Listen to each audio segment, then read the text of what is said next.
สวัสดีค่ะจากโลกที่ 1สวัสดีค่ะจากโลกที่2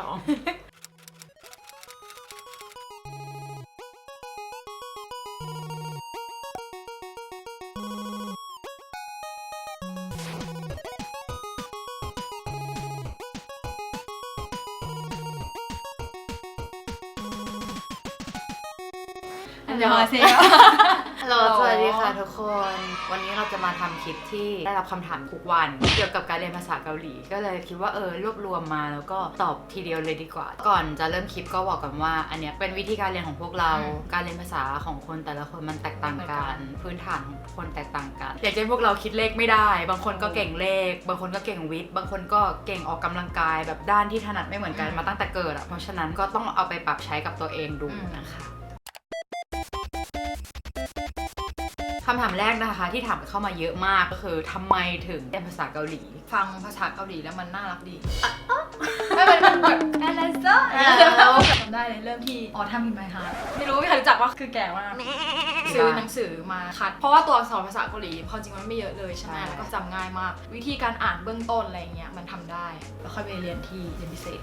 ของเราก็คือตอนอยู่มหาลัยเราจะมีแก๊งเพื่อนที่แบบไปร้องเกตด้วยกันเยอะๆแล้วมันก็จะไปร้านเกตที่เป็นร้านเกาหลีเลยอะซึ่งซับก็จะเป็นภาษาเกาหลีหมดเลยเราจะเป็นคนเดียวในห้องนั้นอะที่อ่านไม่ได้เราก็จะต้องผลิตเนื้อร้องของเราเองแบบที่ทุกคนเขาทำกันอะรู้สึกว่าอยากอ่านได้บ้างอะก็เลยไปเสิร์ชในเน็ตอะมันก็จะขึ้นเป็นตารางขึ้นมาเลยว่าอันนี้อ่านว่าอะไรอันนี้อ่านว่าอะไรแล้วก็ฝึกเองไหนๆก็แบบเรารู้จักนักร้องเยอะใช่ปะจะลองเขียนชื่อนักร้องออกมาเว้ยอย่างเช่นในหัวเรารู้ว่าคนเนี้ยชื่อมินยอนก็ได้สมมติชื่อฮวังมินยอนใช่ไหมเราคิดว่ามันต้องเขียนยังไงจากตารางที่เราเรียนมาก็ลองเขียนแล้วก็ไปดูใน Google ว่าถูกหรือเปล่าอย่างตอนนั้นมี SJ มี13คน14คนก็คือนี่เหมือนกันลองหมดเลยอ่ะคือมันจะแบบมีบางคนที่ไม่ถูกอ่ะเพราะแบบเสียงเกาหลีมันซ้ำกันหลายตัวก็มีเหมือนแบบสอสลาสอเสือสอวฤษีเธอจะใช้ตัวไหนอะไรเงี้ยแล้วมีการลากเสียงอะไรเงี้ยที่แบบเล็กๆน้อยๆอะไรอย่างเงี้ยแล้วคือชื่อในวงการมันก็มีเยอะมากที่เรารู้จักอย่างน้อยก็ต้องแบบ 5-6 วงแล้วปะก็ลองไปทั้งวงอ่ะแบบลองเขียนออกมาให้หมดเราจะได้แบบมีที่ให้เช็คอ่ะว่าเราเขียนถูกอ่านถูกหรือเปล่าต้องเรียนนานแค่ไหนถึงจะพูดคล่อง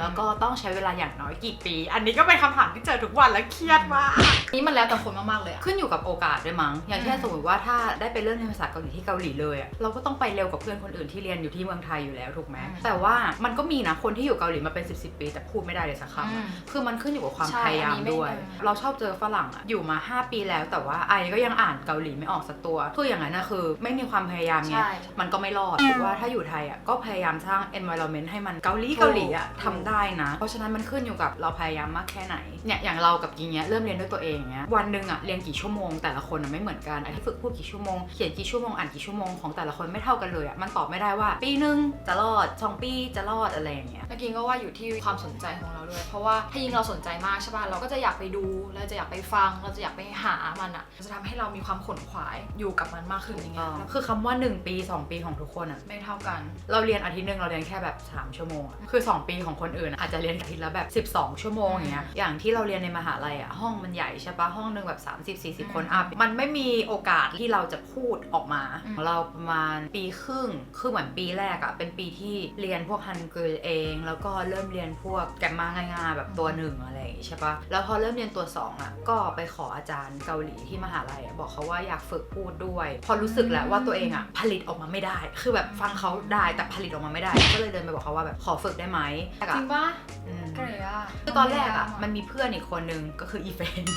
ที่จะไปด้วยกันแต่ว่าตารางเรียนมันไม่ได้สักทีอ่ะแต่ตอนนั้นเราอยากฝึกมากเราก็บอกโอเคงั้นเราไปคนเดียวซึ่งอันนี้ถ้าเป็นเด็กไทยส่วนมากจะไม่มีใครอยากทำแบบอายเขินแต่เรารู้สึกว่าไม่เห็นเป็นไรเลยก็ต้องฝืนตัวเองพูดออกมาเรื่อยๆหลังจากนั้นก็พูดได้มากขึ้นถ้าแบบความเหมือนคนเกาหลีหน่อยหรือว่าคิดเป็นภาษาเกาหลีแล้วอะไรเงี้ยก็ต้องนานกว่านั้นดี4-5 ปีอะไรเงี้ยแต่ก็ไม่ใช่ฟังว่า2 ปี 3 ปีนานจังอะไรเงี้ยไม่ต้องรู้สึกว่านานเพราะว่าอย่างที่บอกไปว่าเราเรียนกันแค่แบบอาทิตย์ละ3 ชั่วโมง จะเอาอะไรกับอาทิตย์ละ3 ชั่วโมงน้องจะบอกจะเอา2 เดือนมันแบบเป็นไปไม่ได้ใช่อะถ้าเกิดว่าอยากเร็วกว่านี้ก็ทุ่มเวลาให้เยอะกว่านี้ใช่เราไม่ต้องไปเครียดกับมันต้องใช้ต้อง2-3 ปีเราจะพูดแล้วอะไรอย่างเงี้ยก็คือเราก็พูดงูปลาของเราไปก่อนทีละนิดอะไรอย่างเงี้ยแบบเดียวก็แบบเดียวก็ได้แบบเดียวก็2 ปีแล้วจ้าค ำถามนี้ก็ได้เยอะมากภาษาเกาหลียากไหม ก็สำหรับตัวเรานะแรกๆอะง่ายคือเป็นอะไรที่แบบ ง่ายถูก จนแบบเริ่มประมาณชุงกึบระดับกลางอะจะเริ่มแบบยากแล้วพอโคกึบก็คือแบบระเบิดตัวแตกไปเลย ถูก แต่คือสำหรับเรารู้สึกว่าความยากของมันอะทำให้เราสนุกคือมันเป็นความยากที่ไม่ใช่แบบว่ายากไม่เข้าใจอะแต่ว่ามันยากแบบว่า เก็ตมันไม่ใช่ยากแบบเลขที่แบบว่าอยากจะแบบปาทิ้ง มันกลายเป็นความมันอะท้าทายอะไรอย่างเงี้ยแต่มันต้องอยู่ที่ความชอบด้วยมั้ง ใช่สุดท้ายอยู่ที่ความชอบจริง ถ้าโดนบังคับมาเรียนอะเราเจออะไรแบบเนี้ยก็คงไม่มีใครแฮปปี้ อืม อันนี้ก็ได้เยอะมากๆว่าอยากเริ่มเรียนเริ่มยังไงดี ไม่รู้จะทำยังไงไม่รู้จะเริ่มตรงไหน ตัวอักษร ถูกต้องเราว่าทุกภาษาก็คือเริ่มที่ตัวอักษรแล้วก็ตัวอักษรเกาหลีง่ายมาก ไม่ต้องไปเสียตังค์เลยนะ เปิดเน็ตลองฝึกคัดตามเลย มันเขียนกับอ่านมันต้องไปพร้อมกันอยู่แล้วใช่เรียนพวกแกรมมาง่ายๆสร้างประโยคสั้นๆก่อน ฉันกินข้าวอะไรอย่างเงี้ย อะไรแบบ เท่า นี้ก็เริ่มฝึกอ่าน reading อะไรอย่างเงี้ยคือมันเป็น4สกิลที่มันแยกกันไม่ได้ มันไม่มีอยู่ในโลกว่าแบบอยากเก่งแต่ฟังอยากเก่งแต่อ่านอะไรเงี้ยเราจะไปทำอย่างอื่นยังไงแบบ ก็คำศัพท์ต่างๆ ก็พยายามหาเยอะๆพยายามอ่านเยอะๆก็สลับกันไปแบบฉันกินหมูฉัน จะกิ กิ น น ไก่ ไก่ฉันกินปลาอะไรเงี้ยฝึกไปเรื่อยๆคราวนี้เปลี่ยนเวิร์บบ้างก็ฉันซื้อไก่ฉันซื้อหมูตกไก่ตกหมูอะไรก็แล้วแต่ ตกไก่ ไม่รู้ ตกทำไมวะ ไม่รู้ตกปลาหรือตกจับอะไรก็ได้อะไรมาเนี้ย เพราะว่าสมมุติว่าน้องรู้แค่คำว่า หมอ เก้าอี้แอปเปิลนม ทั้งชีวิตนี้จะพูดแค่4คำนี้หรอ ไม่ได้ คือจะไปโรงพยาบาลแล้วก็แบบแอปเปิลไปสวนสัตว์ก็แอปเปิลมันไม่ได้ไง เพราะฉะนั้นรู้แต่แกรมมาก็ไม่ได้ รู้แต่คำศัพท์ก็ไม่ได้ ต้องรู้ไปด้วยกันควบคู่กัน เรียนเองได้ไหมคะ อ่านเองได้ไหมคะ หรือว่าไปเรียนที่โรงเรียนสอนดี อย่างที่บอกเมื่อกี้ตัวเขียนแกรมมาเบสิกอะยังเรียนเองได้อยู่ แต่ว่าสำหรับเราอะเรารู้สึกว่าต้องมีคนสอนว่ะหนึ่งอะเราไม่ได้เป็นคนขยันขนาดนั้นนะถ้าเกิดว่าเราเรียนโรงเรียนปุ๊บอะมันมีช่วงเวลากำหนดมาแล้วไงว่า วันเสาร์9 โมงถึงเที่ยงเรียนมีเวลาจำกัดเลย แล้วก็ที่ดีที่สุดก็คือมีอาจารย์เหมือนมีคนมาย่อยทุกอย่างให้เราอธิบายให้เราฟังสรุปให้เราฟังเปรียบเทียบแกรมมาให้ฟังเวลามีคำถามก็ถามได้เลยคือไม่ต้องไปนั่งเสิร์ชเองยาวนานแต่ว่าคอนดิชันทุกคนอะไม่เหมือนกันถูกไหมบางคนอาจจะไม่สะดวกมาเรียนก็ลองเรียนเองก่อนก็ได้มันอยู่ที่ความพยายามด้วยอะคือถ้าตั้งใจนะเรียนเองได้อยู่แล้ว แต่ต้องตั้งใจมากๆนิดนึงแล้วก็ขยัน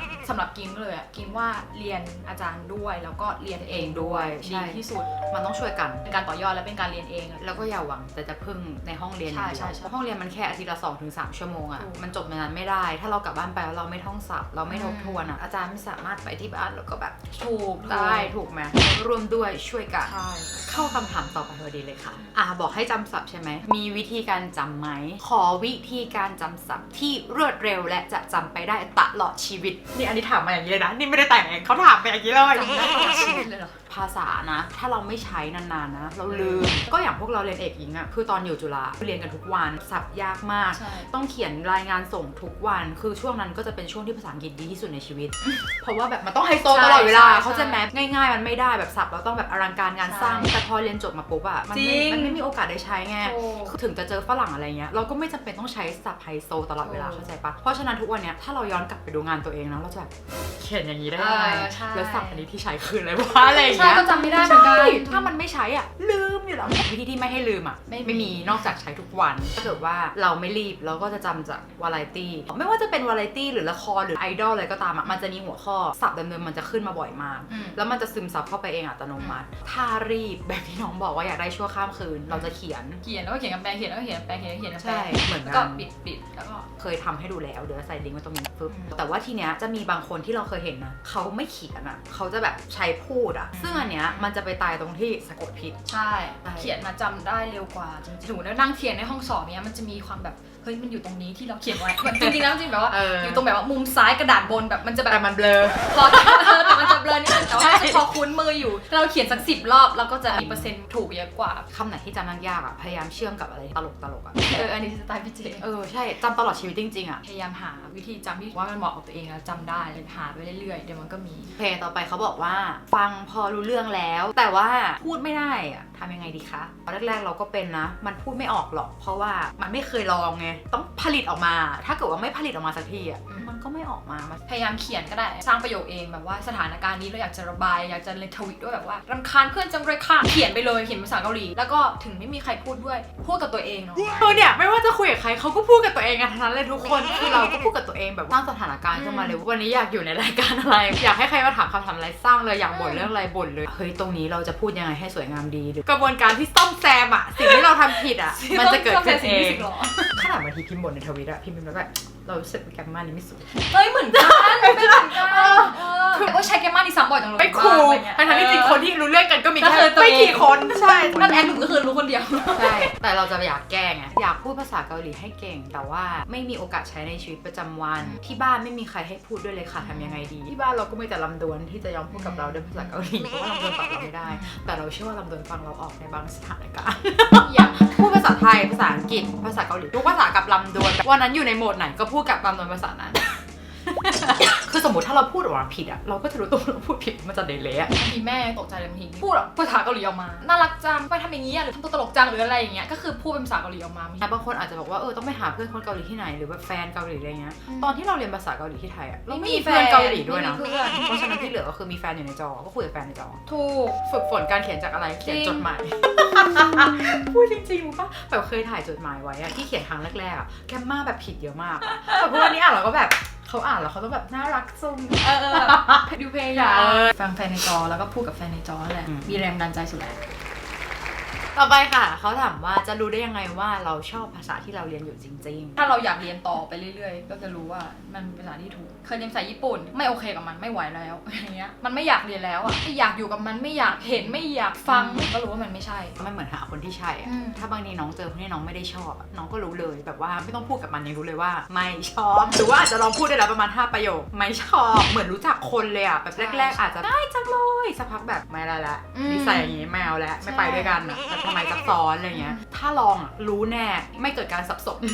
ลองใช่ลองไม่เสียหายรู้ภาษาเยอะก็ดีถึงจะเรียนแค่ตัวต้นๆมันก็สวัสดีได้หิวข้าวได้บอกทางได้ง่ายๆเรียนภาษาเกาหลีไปด้วยเรียนภาษาอื่นไปด้วยได้ไหมถ้าถามแค่ว่าได้ไม่ได้อะได้แต่ว่าถามว่าเหนื่อยไหมเหนื่อยศัพท์ก็ต้องจำไวยากรณ์ก็ต้องจำถ้าเรียนอย่างอื่นไปด้วยมันก็ดับเบิลงานของเราต้องดูก่อนว่าภาษาแรกเนี่ยเรียนมานานแค่ไหนแล้วสมมติว่าเรียนภาษาเกาหลีมาสัก2 ปีแล้วอยากไปเริ่มเรียนภาษาญี่ปุ่นอันนี้ไม่มีปัญหาแต่ถ้าเริ่มพร้อมกันแต่ศูนย์อะน่าจะมึนมากใช่เหมือนงานมันโหลดอะเหมือนสมมติมีวง10 วงออกมาให้จำพร้อมกันตั้งแต่แรกอะ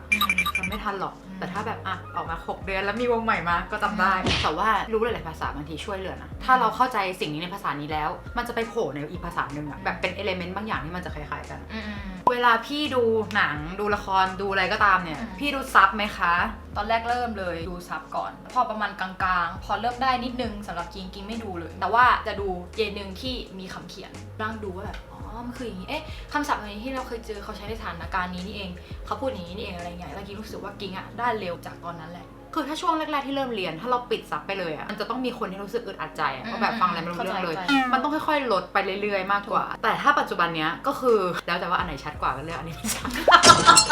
เดี๋ยวนี้มันจะมีเว็บที่มันปรับซับได้อะแบบอย่าง YouTube อย่างเงี้ยจะเลือกได้ว่าจะเอาซับภาษาอะไรขึ้นมาจะแบบนั่งดูเฉยๆไม่มีซับแต่ว่าถ้าเกิดว่ามีคำไหนที่แบบเมื่อกี้พูดอะไรอ่ะสนใจอ่ะก็จะค่อยรีกลับไปแล้วไปเปิดว่าเขาพูดว่าอะไรหรือว่าเป็นคนแบบว่าชอบแปลแล้วก็ทำงานล่ามอะไรอย่างงี้ด้วยใช่ไหมบางทีถ้าเกิดว่าเจอคำศัพท์เกาหลีที่แบบว่าเฮ้ยอยากรู้ว่าคำเนี้ยเขาแปลว่าอะไรวะก็จะรีกลับไปแล้วก็ไปเปิดภาษาอังกฤษหรือภาษาไทยดูว่าแบบเขาแปลด้วยคำนี้หรออะไรเงี้ยคือมันจะมีหลายคำมากที่บางทีง่ายๆแต่ว่ามันแปลยากเช่นแบบใช้โมเกสนิดาสุโกวาชัสโตโยมันเป็นคำที่ภาษาไทยไม่มีแล้วพอเราแปลภาษาไทยแล้วมันจะฟังดูออกใช่จะดูเพื่ออยากรู้ว่าคนอื่นเขาแปลไงกันกลายเป็นเหมือนการเรียนรู้ไปอีกสเต็ปนึงอะไรเงี้ยแต่ว่าอันเนี้ยจะต้องเตือนไว้เลยว่าบางคนอาจจะไปดูพวกเว็บดราม่าหรือว่าคอนเทนต์ใน YouTube ใช่แปลผิดด้วยแล้วก็บางทีคำอ่านก็ผิดเป็นคนเกาหลีไม่ได้เพราะว่าจะเขียนถูกเหมือนคนไทยก็เขียนภาษาไทยผิดใช่เพราะฉะนั้นถ้าไม่ใช่คอนเทนต์ที่ออกมาจากคงจุมพา SBS MBC แบบอะไรที่มันออกมาในทีวีเพียวกีป๊อปมันจะผิดหรือว่าแกมมาที่เขาใช้มันก็จะผิด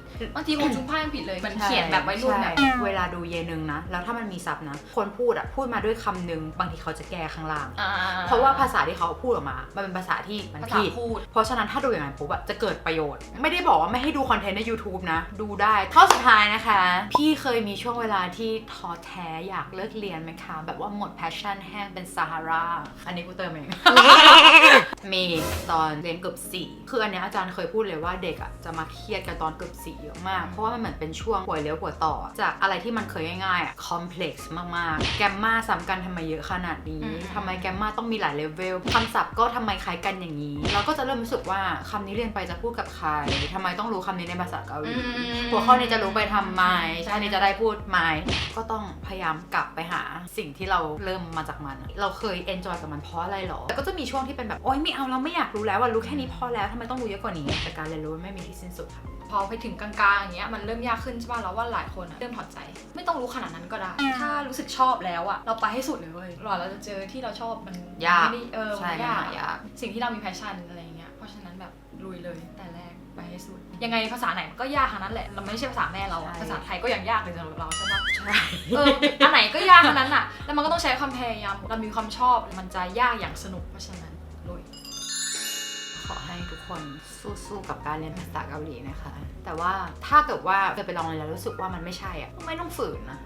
เรารู้สึกว่าน้องหลายคนที่มาคุยกับเราคือฝืนอะอยากพูดเป็นเพราะว่ามันอยู่ในเทรนด์หรือเปล่าก็ไม่แน่ใจอะไม่ต้องไปฝืนนะถ้าเราถนัดทางอื่นมากกว่าก็ไปมุ่งทางอื่นที่เราจะสดใสกว่าเพราะมาบังคับให้เราเรียนเลขเราก็เรียนกันไม่ได้อยู่ดีคือแต่ละคนมีความถนัดไม่เหมือนกันไว้เจอกันในคลิปต่อไปนะคะ